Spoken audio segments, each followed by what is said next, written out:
Hi, everyone, and welcome to this episode of Sustainalog, which is a series of webinars where we have a candid and a heartfelt conversation with like-minded sustainability leaders. Each of these episodes is for us to speak to these leaders like Mike today on their personal journey towards environmental leadership, social impact leadership, but also about the mental health and how are they managing their own mental health as sustainability leaders with their workload. We also talk about their victories and their recommendation and how, if anyone is interested in entering this world, what should they be doing?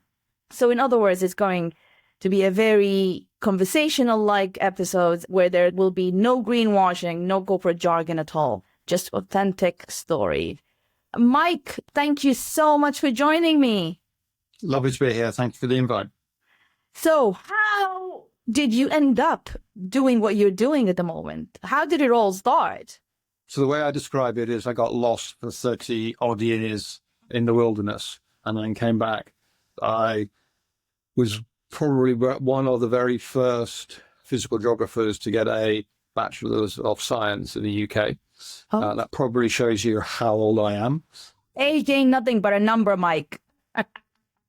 But that's sort of where my life started, which was 35 years ago. I started as a physical geographer geologist, specialized in glaciology, spent time in the Arctic, studying glacial melt in the late 80s, early 90s, and then came out of university and had a choice to make, which is, do I make my application to the British Antarctic Survey and spend 18-month rotations, or do I spend the next 33 years with my lovely wife?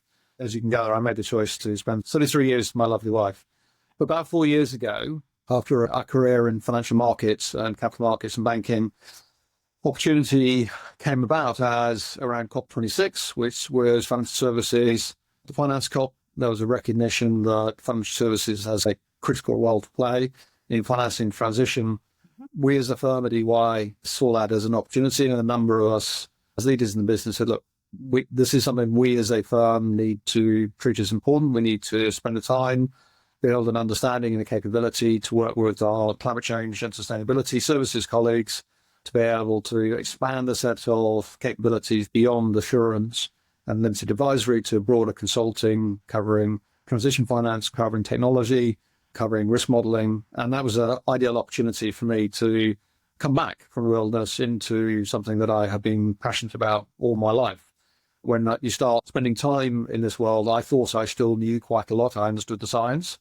It took me the best part of 6 to 9 months to really get fully acquainted again with just the sheer scale of our ambition and what we're trying to do to be able to move to a more sustainable economy and society, and also help understand what the challenges are and some of the limitations within what we can or can't do. That's what I'm spending probably 60, 70% of my time focusing on in my different roles at EY. Wow, what a journey you have been through, I have to say. I'm glad that you said that you're passionate about sustainability and especially the environmental impact. I know how daunting it is with ever-changing regulations. And even I'm struggling, I have to admit, to keep up with what's happening and all the changes. And sometimes I wonder if it's actually affecting my own mental health. So my question to you would be, is it affecting your mental health and your well-being? And if it is, how are you managing all of this? Because it's tiring keeping up with everything and all the changes that's happening. I get asked this question quite a lot, which is, isn't it too late? Is it too late for us to do anything? That's, in my view, is a very negative way to look at the world and look at what we can or can't do. One of my core tenets is I have always believed in and always see the ability of humankind being able to innovate and to be able to respond. If I started from a position which is we can't do anything, I would find that hugely challenging and hugely demotivating, and also would impact my mental health. I look at it from the other way around, which is we have adapted. We as a society are capable of doing remarkable things and to be able to design solutions for. The question is, how much do we want to have to change? Because the longer we leave that, the more we're going to have to change, the more we're going to have to adapt. 35 years ago, I was standing on glaciers and ice sheets in the Arctic. There was already 50, 70 years worth of change that had already been impacting societies in the high Arctic, and they were having to respond to that. The scale of the change that they are going to now is huge. We're now starting to experience that in the more temperate latitudes. The challenge we face is that climate change, impact on biodiversity, impact on nature, is something that is slow, and it's very difficult for humans to be able to reference something which is in a multi-year pattern of change. And I had a conversation with another senior partner at EY. They'd just driven back from Cornwall, and I said, "How many times did you clean the windscreen on the way back from Cornwall?" And he looked at me slightly perplexed, and he said, "I didn't." Okay, so how many times as a kid did your dad or your mum have to clean the windscreen on the way back from Cornwall? Well, probably at least 2 or 3 times. And I said, so what does that tell you?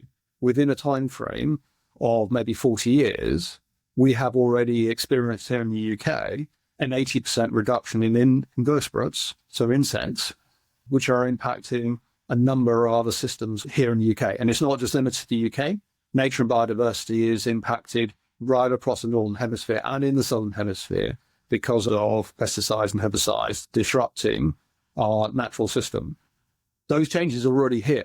But the problem is it's very difficult for people who don't have that way of thinking or that sort of experience to ask those types of questions. But when you share that story and you share the narrative, people start asking those questions, which I think that's part of how I manage myself, which is start being that storyteller, start asking those questions, starting to enable people to ask those questions for themselves.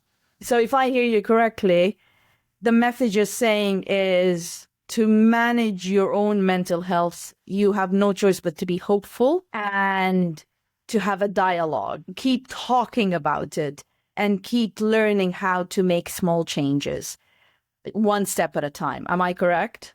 Yeah. That's actually interesting because I know you have told me that you are dyslexic, and I know that makes you a very special person because you look at things very differently than I would have. So I'm ADHD, for example.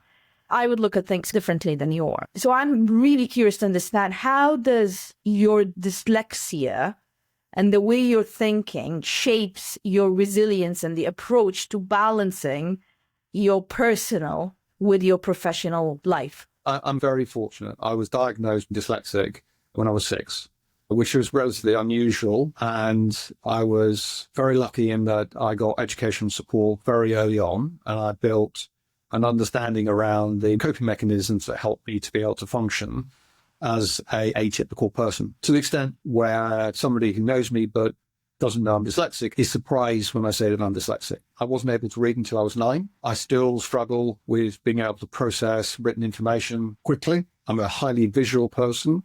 And what that brings me on to is what I see as strengths and the way that I look at the world in a different way. People who are dyslexic tend to have 3 strong capabilities. One is we look at the world in a set of systems, and that is a connection of networks and how those things are connected together and how those systems operate. And it's one of the reasons why I specialize in geography. Physical geography is all about the environmental system in which we live and operate, which is why I was naturally drawn to that. So I can look at a river, I can look at a glacier, I can look at atmospherics, and in my head, I can see how they move.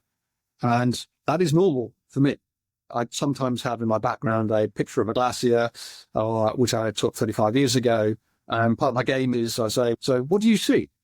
And people describe, they see tents, they see mountains, they see white, they see ice. And I go, that's not what I see. I see something flowing. I can see how it interacts with the mountains around it, how it's eroding it, and how it's floating in the ocean. It's a way of being able to explain to other people how I interpret the information, which is normal for me. But also, because I'm so visually orientated, it allows us to engage in a discussion as to how we share information, concepts and ideas in a way that actually resonates with the other person or group of people. A week before last, I sat down with a client of ours who's a very significant US investment bank, and their sustainability team were really interested to hear the systems thinking around energy transition. having a dynamic national grid, having renewable generation, but also storage. They were struggling to think about that as a system. They had people who specialize in renewable generation. They had people who specialized in battery storage. They had other people who specialized in things like sodium storage. But what they didn't have was a sort of understanding of thinking about that is an interconnected system. So that systems thinking is something that from a neurodiversity I bring. So I do the same. I personally consider my neurodiversity as the superpower as well. But my superpower is down into the bigger pictures. What is the ROI of our initiatives? What is the real impact? What's the human impact?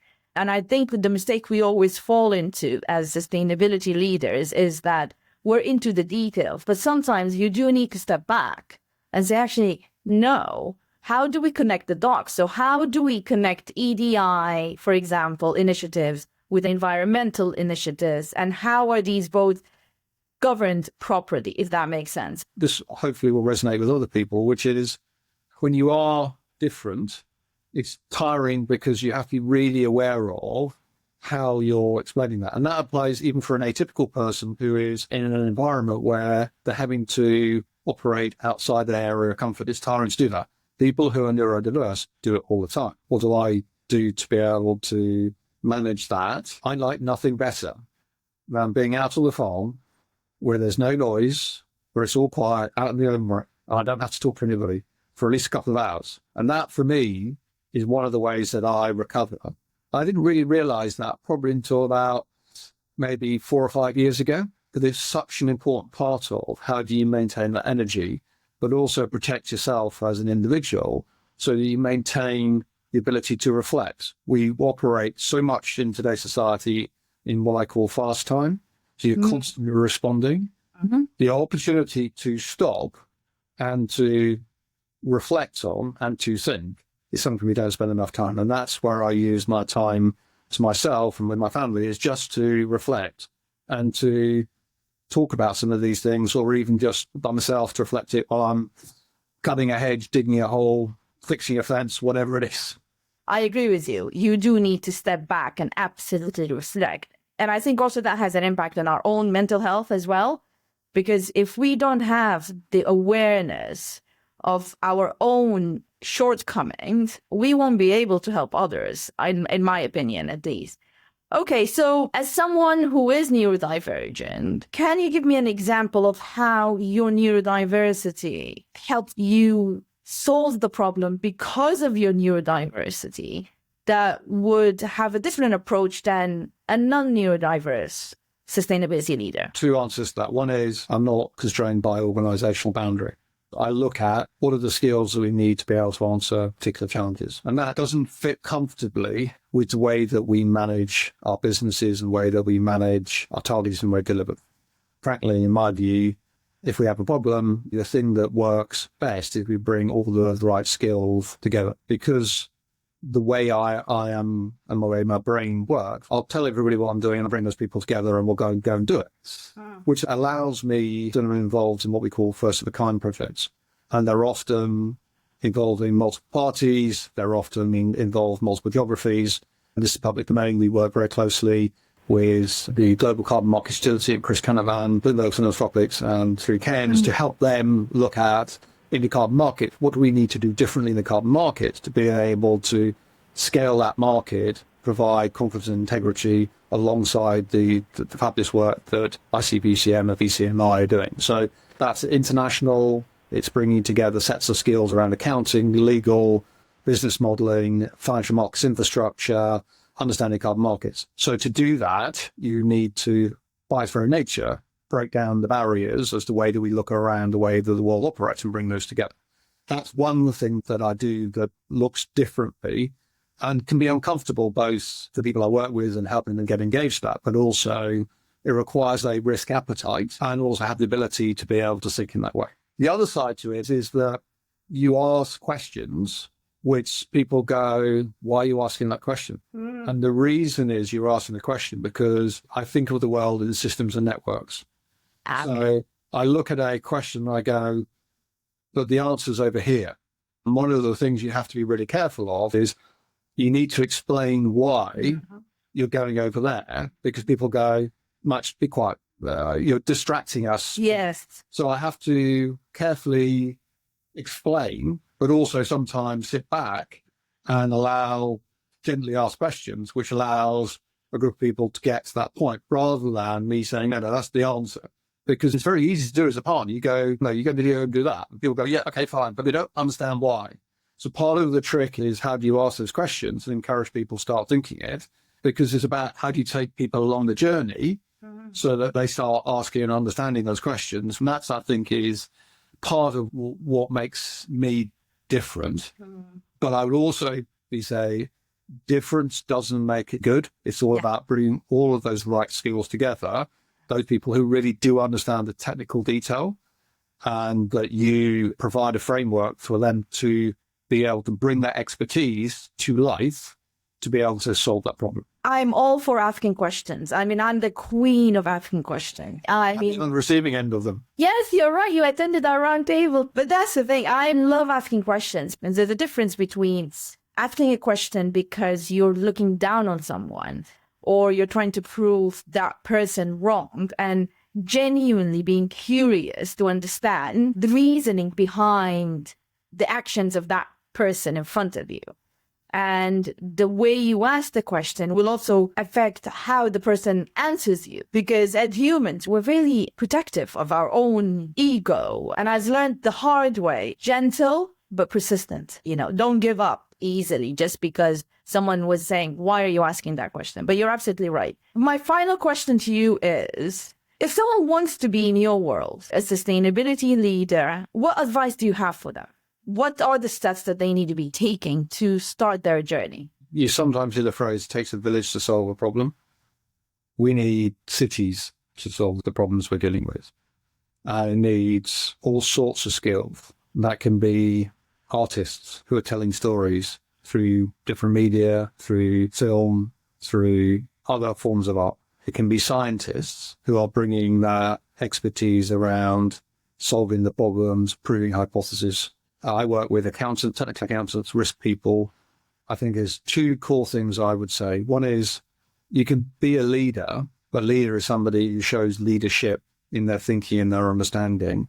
And that could be as simple as, I'm going to recycle, or I'm going to experiment, and I'm going to put a heat pump in. The other side to it is have an inquiring mind.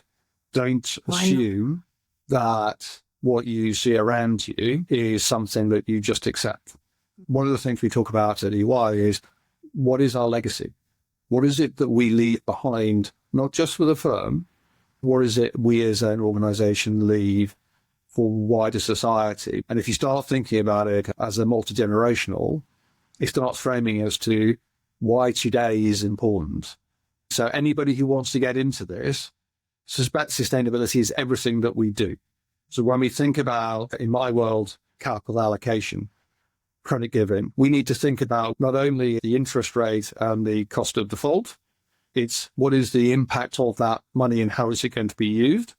Do we agree that is how it should be? And I know that is really difficult, but we can see that those questions need to be understood, because if you're doing an infrastructure project which is got a return of 25 years, you need to understand what the physical risks are associated with that, because they are going to manifest themselves in that. That's why I say we're all going to become sustainable experts, because we should be aware of that and make choices which is going to support that legacy for our children and our children's children. I love that. Science is wonderful, but science without changing behaviors, without storytelling, won't work. It just won't work. We're not all geared up to understand the data. We're not all geared up to understand, the ramification, especially if the ramification is in a place that's not a place that we live in. So I completely agree with you. I just want to thank you so much, Mike, for your time. And if anyone wants to get in touch with you, what is the best channel? LinkedIn? Are you cool enough for TikTok, for example?